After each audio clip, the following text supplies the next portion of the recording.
تو پھر ہم عرض ہی کر سکتے ہیں کہ مرنے سے پہلے اے مسلمان کر لے اس پہ غور، کتابوں کا خدا اور ہے، بابوں کا خدا اور۔ اور جب تو غور کر لے گا نا تو پھر مجھے نہیں کہنے کی ضرورت پڑے گی، تو خود کہے گا کیا کہ نہ میں وہابی نہ میں بابی، میں ہوں مسلم، علمی کتاب۔ یہ اندر سے آواز نکلے گی انشاءاللہ تعالی۔ آگئی جی وہ بات جو میں کہہ رہا تھا، امیین، ان پڑھ جائے لوگ جو باتیں کرتے ہیں، اس امت میں بھی جائے لوگ یہی باتیں کر رہے ہیں۔ وَقَالُوا لَن تَمَسَّنَا النَّارُ إِلَّا أَيَّامًا مَّعْدُودَةً، وہ کہتے ہیں ہمیں کبھی بھی آگ نہیں چھو سکتی سوائے گنتی کے چند دن۔ جسے آپ کے لوگ نہیں کہتے ایک پھیرا ہی لگے گا۔ اب قرآن میں تو یہ ہونا چاہیے تھا کہ ہاں ایک پھیرا لگے گا پھر تمہیں ادھر بھیج دیں گے۔ اس کا جواب ذرا اللہ کی طرف سے سنیں۔ یہ پھیرے والے جو اتنے دلیر لوگ ہیں نا، ان کے بارے میں اللہ تعالیٰ کیا فرما رہا ہے؟ قُلْ اتخذتم عند اللہ عہدا، کیا تم نے اللہ سے کوئی ایسا وعدہ لے رکھا ہے؟ فلن یخلف اللہ عہدا، کہ اللہ اس وعدے کی خلاف ورزی نہیں کرے گا۔ ام تقولون علی اللہ ما لا تعلمون، یا پھر تم اللہ پر ایسی بات ڈال رہے ہو جسے تم جانتے نہیں ہو کہ کتنا بڑا جرم کر رہے ہو۔ اپنی مرضی سے اللہ کے بارے میں یہ بات کر رہے ہو کہ اللہ ہمیں کچھ دنوں کے لیے دوزخ میں ڈالے گا، بعد میں چھوڑ ہی دے گا۔ یہ اللہ نے کس جگہ پہ تم سے یہ وعدہ لیا ہوا ہے کہ حضرت صاحب آپ کا ایک پھیرا لگے گا پھر آپ جنت میں چلے جائیں گے؟ تو ظاہر ہے کہ کہیں بھی نہیں لیا ہوا۔ تو اللہ ہمارا اس کے مطلب ہے اللہ پہ جھوٹ باندھ رہے ہو۔ سر بخاری مسلم کی حدیث ہے، جس نے نبی علیہ السلام پہ جھوٹ باندھا وہ اپنا مقام دوزخ میں دیکھ لے، اور جو اللہ پہ جھوٹ باندھے اس کی انٹینسٹی کا کون اندازہ لگا سکتا؟ ناٹ ایٹ آل، ایسا نہیں ہو سکتا۔ سورۃ الفرقان میں آگے چل کے آئے گا کہ دوزخ تھوڑی دیر کے لیے بھی وقت گزارنے کے لیے بری جگہ ہے اور زیادہ دیر کے لیے بھی بری جگہ ہے۔ کہتے ہیں تھوڑی دیر لگے گی۔ سر مسلم شریف یہ حدیث ہے کہ قیامت والے دن اللہ تعالیٰ ایک مفلس بندے کو بلائے گا جس نے دنیا میں پرہیزگاری کی زندگی گزاری ہوگی لیکن روکھی سکھی کھا کے، بڑا مشکل وقت۔ اللہ فرمائے گا فرشتوں اسے ایک ذرا جنت کا پھیرا لگواؤ۔ ایک جنت کا پھیرا لگے گا، اس کے بعد اللہ پوچھے گا وہ دنیا میں کوئی تکلیف دیکھی؟ کہے گا تیری عزت کی قسم کوئی تکلیف نہیں دیکھی۔ ایک جنت کا پھیرا اس کی ساری تکلیف کو کافور کر دے گا۔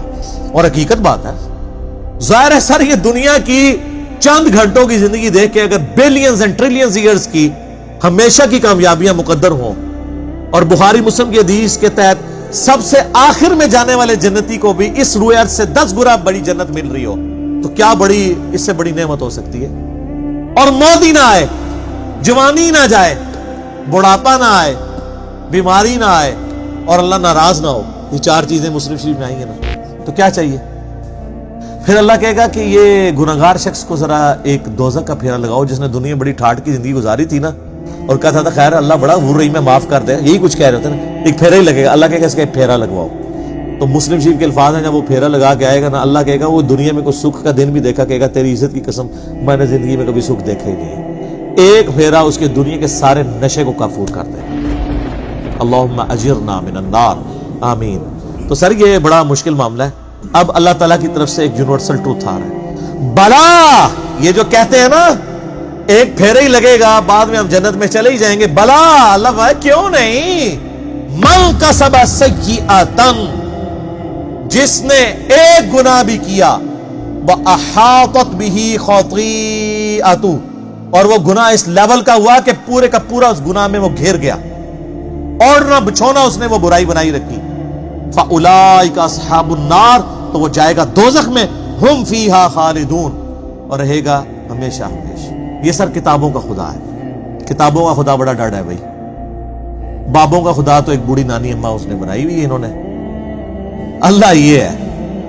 اب اللہ تعالیٰ نے جواب ترکی بترکی جواب دیا، کیوں نہیں؟ ایک پھیرا لگے گا، اوہ جس نے ایک گناہ بھی کمایا اور اس گناہ نے اس کا احاطہ کر لیا۔ تو میرا خیال ہے اس ایک گناہ کا اگر ہم ذکر کریں، اور وہ سب سے بڑا گناہ آلموسٹ 90% زیادہ مسلمانوں میں موجود ہے، نماز چھوڑنا۔ صحیح مسلم میں حدیث ہے 246 انٹرنیشنل نمبر کے مطابق، بندے کے کفر اور ایمان کے درمیان فرق نماز۔ سورہ روم کے اندر آیا وَأَقِيمُوا الصَّلَاةَ وَلَا تَكُونُوا مِنَ الْمُشْرِكِينَ، نماز قائم رکھو، دیکھنا مشرکوں میں سے نہ ہو جانا۔ اس سے بڑا کوئی گناہ روئے ارض کا نہیں ہے شرک کے بعد۔ نماز کو چھوڑا. تو یہ ایک گناہ کا بھی جس نے احاطہ کیا ہوا ہے، جس نے اپنے اوپر طاری کیا ہوا ہے. ابو داؤد ترمذی میں حدیث ہے جس نے ایک نماز بھی جان بوجھ کے چھوڑ دی گویا اس نے کفر کیا. ترمذی میں ایک تابعی کا قول ہے کہ میں نے صحابہ کو پایا ہے اس حال میں کہ وہ نماز چھوڑنے کے علاوہ کسی چیز کو کفر خیال نہیں کرتے تھے، بے نمازی کو وہ کافر ہی سمجھتے تھے. ہاں پاکستان کے ساتھی کارڈ مسلمان آپ لکھ لیں، امیر المومنین لکھ لیں بے شک، ساتھ جو مرضی لکھتے رہیں اس کو، اللہ کا قانون علیحدہ ہے، وہ ڈیفرنٹ ہے.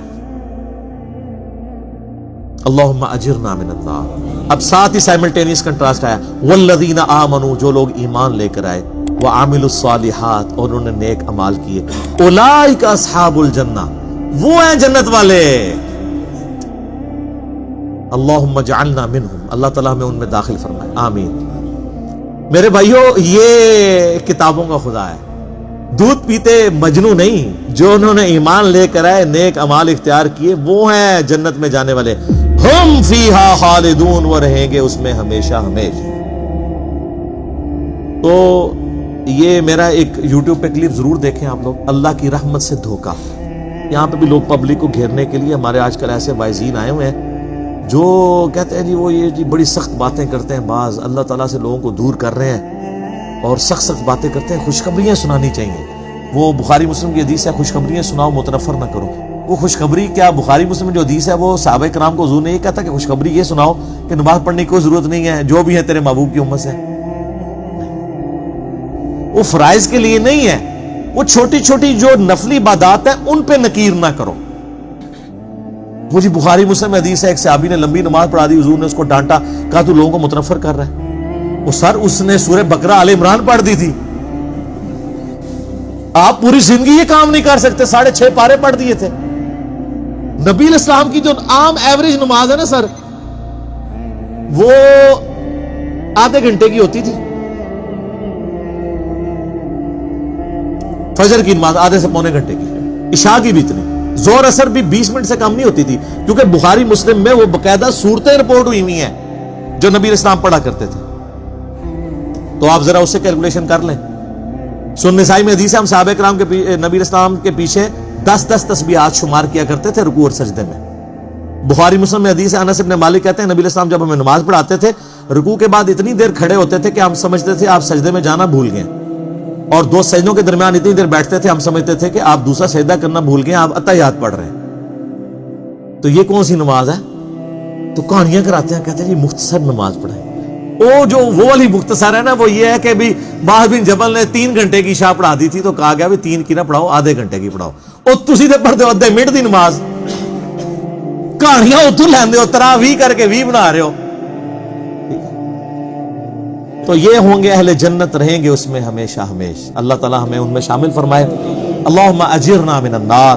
اللہم من احییتہ منا فاحیہ علی الاسلام ومن توفیتہ منا فتوفہ علی الایمان. اللہ تعالیٰ سے دعا ہے جو حق بات میں نے کہی اللہ تعالیٰ ہمارے دلوں میں راسخ فرمائے.